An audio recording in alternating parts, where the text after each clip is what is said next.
Over 2,000 Chinese spouses in Taiwan face an uncertain future after they missed the deadline to submit critical immigration documents. 28 years after the handover of Hong Kong to China, former members of the pro-democracy movement are still struggling to escape the eye of authorities. Friends of Tibet gather at a special exhibit in Taipei, celebrating the Dalai Lama ahead of the spiritual leader's 90th birthday. Plus, dreams come true for a lucky few as Taiwan's top baseball league welcomes its newest players.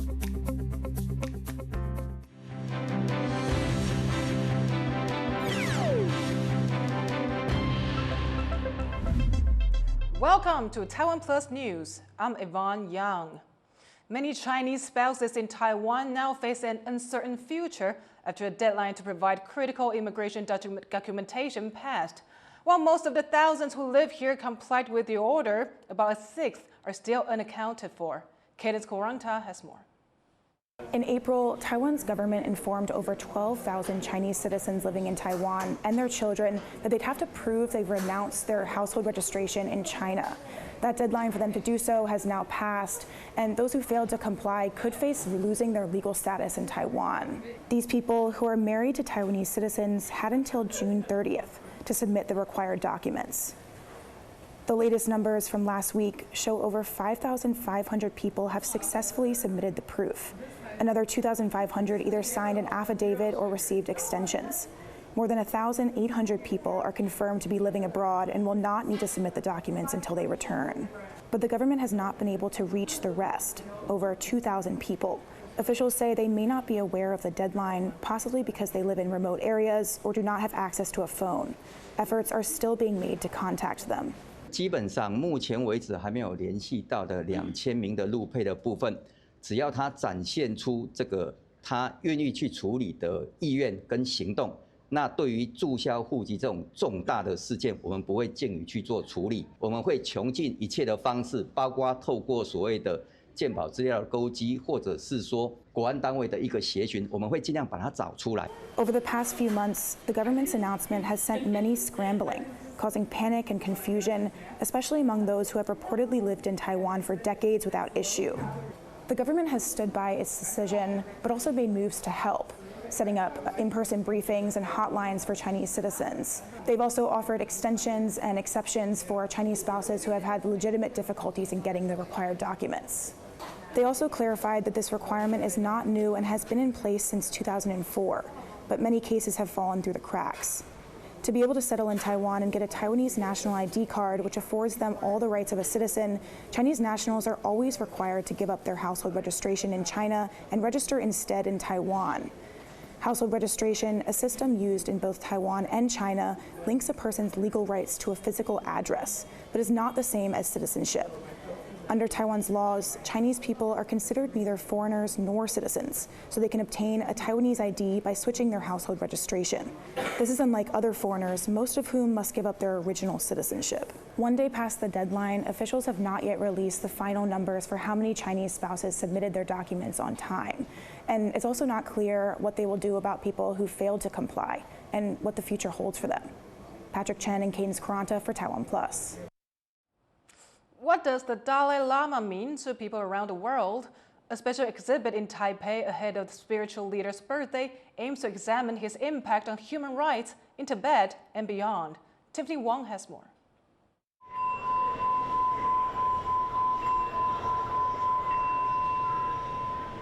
Here in Taipei, Friends of Tibet are sharing the practices of Tibetan Buddhism at a special exhibit ahead of the Dalai Lama's 90th birthday. Organized by the Human Rights Network for Tibet and Taiwan, the week-long display aims to walk visitors through the history of Tibet and the Dalai Lama's significance as a spiritual leader and as a leader in human rights advocacy. The spiritual leader has been living in exile in India after the Tibetan uprising in 1959 following threats from China. Beijing has put pressure on the Dalai Lama to recognize China's sovereignty over Tibet and Taiwan, which the Tibetan government in exile has rejected. 西藏里面的 reality 就是正殿的情况，你在西藏看不到，但是在民主国家上你可以看到很多。所以我们觉得台湾这个土地跟我们今天办的这个活动是非常，因为跟中文跟华语的关系来讲，非常特别有帮助的。The Dalai Lama has visited Taiwan 3 times, even meeting with former presidents Li Denghui and Chen Shui-bian. While his last visit was over a decade ago in 2009, he still praised Taiwan's commitment to democracy when congratulating President Lai Ching-te on taking office last year. The exhibit aims to put the practices of Tibetan Buddhism that are taboo in China front and center, like placing the Dalai Lama's image on altars. It also includes artworks inspired by the Dalai Lama's advocacy for Tibet, Taiwan, Hong Kong, and Uyghurs, marking his decades-long impact around the world. Klein Wong and Tiffany Wong in Taipei for TaiwanPlus. It's been 28 years since Hong Kong was handed over to China, the start of a slow erosion of freedoms in the territory. Some with pro-democracy leanings say even after all this time, Hong Kong's government is still finding new ways to make their lives difficult. John Van Trieste has the story.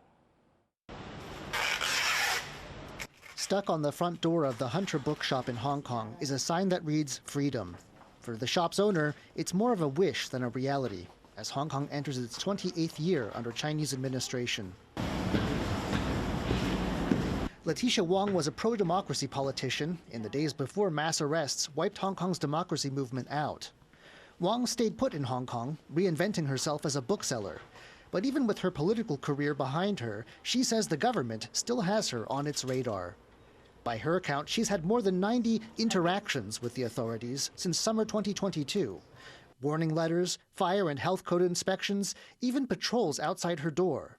Though a national security law, or NSL, passed last year cracks down on acts of overt dissent, she says there's a vague sense that everyone has to watch their back.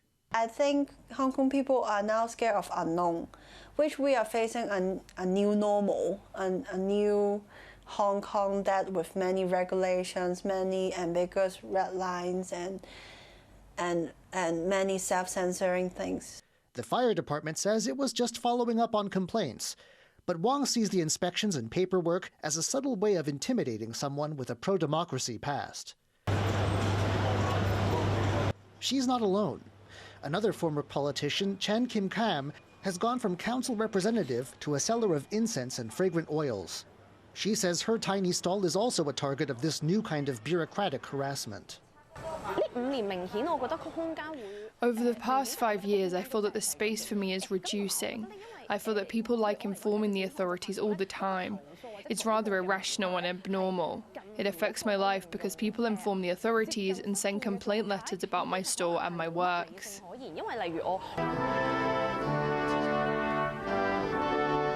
This isn't the Hong Kong many hoped for at its handover 28 years ago, the day the UK returned the territory to China after controlling it for over a century. China gained back a territory whose loss was a deep historical trauma, and for Hong Kongers, it was supposed to be business as usual. Things wouldn't change too much too fast. For 50 years, China was supposed to be one country with two systems, leaving the freewheeling liberal system that had grown up in Hong Kong intact for years to come. But as early as 2003, a planned anti-subversion bill showed Beijing might not be quite so hands-off as some in Hong Kong expected. Now, after a major crackdown in 2019 and 2020, Beijing's allies are firmly in charge of the territory, with democracy leaders exiled, jailed, or gone silent. Hong Kong officials say the average person has nothing to worry about running into trouble with the law. When we promulgated the Hong Kong National Security Law, we make it very clear that the law is aiming at only a small portion of people who endangers national security. But some are still uneasy about their futures, even if the pressure they feel comes from municipal offices, not the police. Chinese and Hong Kong flags flutter side by side through the city, marking the handover anniversary. It's clear those in charge are determined the one country part of the formula, adopted 28 years ago, holds. How well the rest of the arrangement's holding up depends on who you ask. Scott Huang and John Van Trieste for TaiwanPlus. The Defense Ministry says this year's Hanguang exercises will focus on coordination between local authorities and the central government. Taiwan's largest annual military exercises will last 10 days, longer than in previous years. Defense officials say a simulated air raid on an urban area will take place during the final 4 days from July 15th to 18th. People on the street will be expected to seek shelter when air raid sirens sound. The drill is part of a new program called Urban Resilience. Taiwan's currency is holding strong, hitting 29.185 against the greenback on Tuesday. The new Taiwan dollar has risen sharply since April. The US dollar has been underperforming amid global economic uncertainty. It's driven by US tariffs and market concerns over the Federal Reserve's interest rate trajectory. 昨天美元指数又再次下滑，那所以说就反映到国际货币一个趋势，所以说今天台币又再次回升，那这是一个完全反映市场动向的一个结果。The rising Taiwan dollar is bad news for Taiwanese manufacturers, as it means their products bring back less money when sold overseas. Taiwan's top baseball prospects are one step closer to going pro. With the annual draft wrapped up in Taichung, the league is getting ready to welcome a new wave of talent. Our reporter Sandy Chi was there. It's a big night for Taiwanese baseball, as the league welcomes its newest players. At the draft ceremony, Chinese Professional Baseball League President Tai Chi-chang officially welcomed the rookies into the league. 我鼓励一下我们的选手，棒球不看选秀的名次啦。 就未来只看你能不能拿出成绩，有没有拼劲，这个才是在职棒生存的道理。 This year's draft was one of the biggest yet. A total of 179 players passed the screening process, including a record-breaking 70+ graduating high school seniors. 封伟哲 For many, the chance to join the league is a dream come true. 选前就真的非常紧张。 想要被统一选到，然后真的被念到名字那一刻，太激动了，一片空白。被喜欢的球队选到，真的很幸福，真的很开心，就是去到自己从小就很喜欢的球队，终于走到这个地方，然后就是很谢谢自己，就是那么努力，然后拼到这里。With their positions in the league secure, many new players already have set their eyes on larger goals. 进去以后，我希望我把我的身体素质练强壮一点，然后不受伤，因为职业选手是要长久，不是一时的名气。然后我希望能够更成熟一点，然后能够被教练团们肯定。Though not everyone was picked by their dream team, getting drafted is still a major milestone in any player's baseball career. With the next wave of baseball stars set, fans from across Taiwan can expect these players to light up the field. Hang Xu and Sandy Chi in Taichung for TaiwanPlus. Coming up after the break, Taiwan might be saying goodbye to public squat toilets as the Environment Ministry announces plans to phase them out.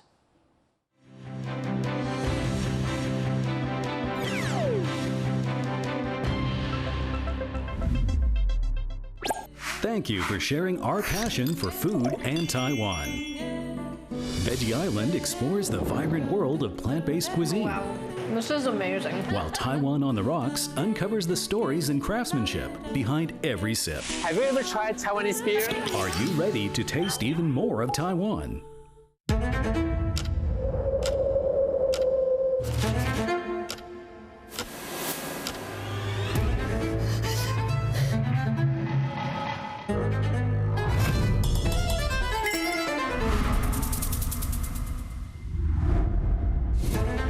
过人生的话，你发现说我们大部分都是爱美的。我自己少遇见一朵花，我可能就不是这个样子。开始思考什么叫做一个本土性。大声的唱出来说我是台湾人。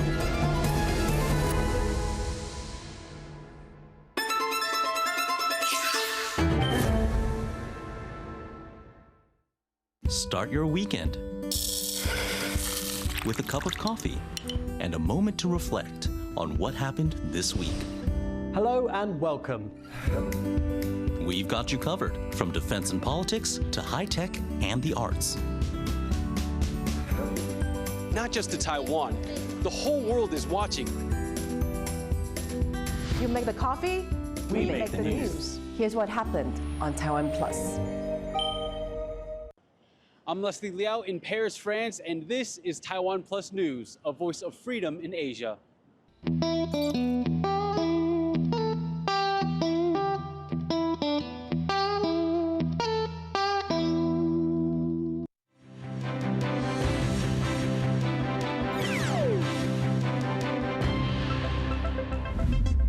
Welcome back. You're watching TaiwanPlus News. Foreign ministers from the Quad group of countries have arrived for a meeting in Washington, D.C. Officials from Australia, India, and Japan will meet with U.S. Secretary of State Marco Rubio. They are set to discuss security issues in the Indo-Pacific, including China's growing presence in the region. But the talks could be overshadowed by trade issues and other disagreements as the U.S. pressures its partners to increase defense spending. It's Rubio's second time meeting with his counterparts from the Quad. In January, the group agreed to meet regularly to prepare for a leaders' summit in India expected later this year. Thailand's prime minister has been suspended from office while the country's constitutional court deliberates on a case that could end in her dismissal. The case was brought by a group of Thai senators who accused Prime Minister Paetongtarn Shinawatra of breaching ethical standards. That's after a leaked phone call between her and Cambodia's de facto leader about border tensions caught public attention. In the call, she appeared to be trying to appease Hun Sen and criticizing Thailand's own military. The call has sparked widespread anger in the country and calls for her to resign. Thailand has once more criminalized cannabis. Shops can now only sell to customers with a prescription, a major blow to a huge industry. Isabel Wang reports. In Thailand, streets lined with cannabis shops have become a familiar sight after the country became the first in Asia to decriminalize the drug 3 years ago. Tourists flocked to the country as cannabis became easily accessible for recreational use.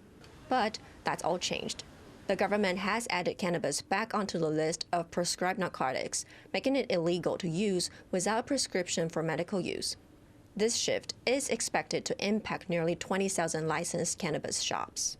Some provinces with heavy stigma is pretty much using this as a crackdown, while some other provinces, realizing that they have way too many shops within their area and don't know what to do with the overwhelmed work that is about to come out, are also saying to the shop owners, like, to calm down, we're not changing the rules yet.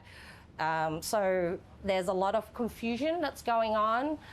Owners are freaking out. A lot of them are scared. A lot of shops are now closes. Yeah, but now we changed the plan. Maybe open to clinics. So what does the law change entail? Cannabis is now for medical use only. No recreational use is allowed. Sales will be limited to a 30-day supply. Violators may face up to a year in prison and a $600 fine. But some customers think there will be ways to get around the restrictions. Now they want to solve the problem by just putting in the license, In the end, it's just the same, right? I can ask someone that I know if he or she may be a doctor. I can get a license for what? I don't know how many baht I have to pay, right? So the problem still exists. But why is Thailand doing this? The government says legalized cannabis has caused social problems, with increased use among young people, addiction, and complaints about foreigners using it in public. Cannabis advocates like Kitty say they are working on finding ways to raise public awareness in favor of it, increasing acceptance and understanding to keep the plant legal. Devin Tai and Isabel Wang for TaiwanPlus. Squat toilets may soon be a thing of the past in Taiwan. The Environment Ministry has announced plans to phase them out of public facilities.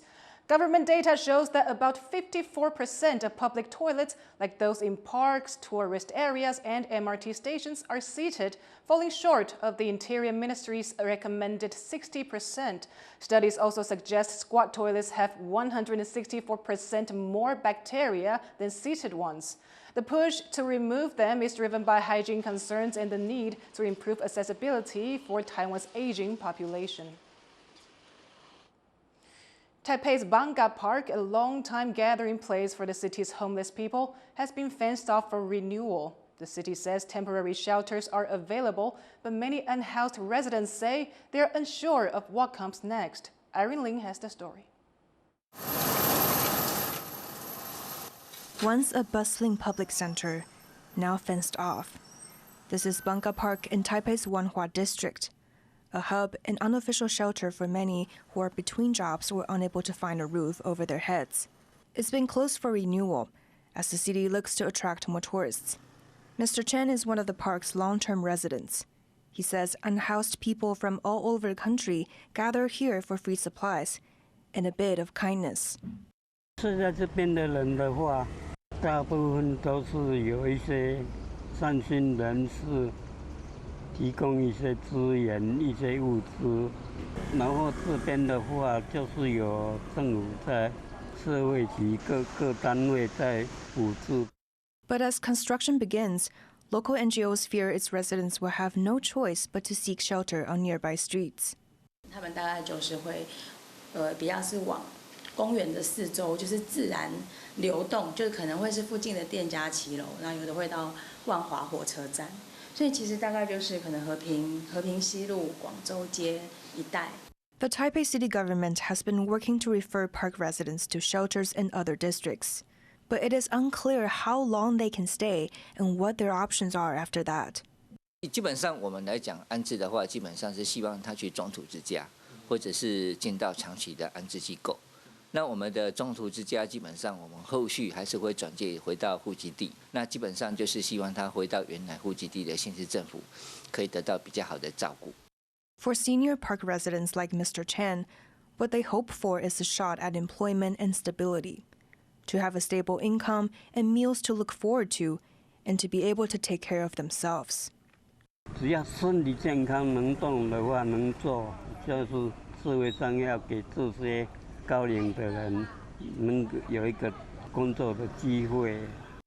Official figures from 2023 put Taipei's homeless population at around 650, but the real number is likely much higher. Now, with a vital resource closing and government support limited, life is about to get even tougher for one of society's most vulnerable groups. Kama Xu and Irene Lin for TaiwanPlus. More and more schools in Taiwan's countryside are shutting down as the low birth rate leaves them too short on students. But for parents and for rural towns trying to stage a comeback, the lack of schools is a persistent headache. John Van Trieste reports. Ms. Liao and her 2 children start their day early. There isn't much choice. The kids' old elementary school shut down without warning. Their only option was a school much farther away. It's been rough on everyone, and not just because of the longer distance. 爱重新适应新的环境，跟重新适应迄个新的同学。拄开始10年的时阵，就是靠一学期，因为伊去互同学互霸凌，所以靠一学期。我就是逐工拢爱找同事甲伊沟通。 Here in Dacheng Township, along Taiwan's western coast, the shuttering of schools has become a part of life. Around 28% of people here are over 65. There just aren't enough children to fill classes. Since 2020, 3 elementary schools have shut their doors. At least one's closure has been legally controversial, but all are frustrating to local officials who want their township to grow, not stagnate. 你想，因为你转来少年转来嘛带无要紧，装卡，互你若有学校是毋做方便。伊即马我讲，即马干那囡仔要读册就做麻烦咧。The shuttering of underused schools is a nationwide problem, and one that's speeding up as the population ages. 103年到112年，10年间10当中间有44间国小裁并，但是呢，在113年，就是伫去年。18间，10档内底44，一档内底18，你会感觉讲哇，真正是恐怖吼。Some solutions tried in Dacheng Township have proved unpopular. Treating schools as places for a day trip for students from elsewhere means closed schools do at least see some occasional foot traffic. But locals say the community and its children don't really benefit. But there are some other creative proposals for helping underused schools stay open. 这间学校有真好的画图的设备，甲教室，咱是毋是会当用车、用交通车，甲这两间学校的学生，三甲载去这间学校，真好的教室内底，哇，安尼因可能30个学生吼，嘛有真好的老师来甲因教。安尼我毋免每一间学校拢有一个美术的老师。With Taiwan's birth rate stubbornly low, not all schools can be saved. But the hope is that some kind of resource pooling arrangement might help keep schools accessible to country kids, and maybe even help reverse a trend of rural decline. Luffy Li and John Van Trieste for TaiwanPlus. Thank you for watching TaiwanPlus News. You can visit the TaiwanPlus website or follow our social media for more stories from Taiwan and around the world. Finally, take a look at the annual T-Rex World Championship races in the U.S. state of Washington with over 300 people participating. I'm Yvonne Yang. Take care, and I'll see you next time.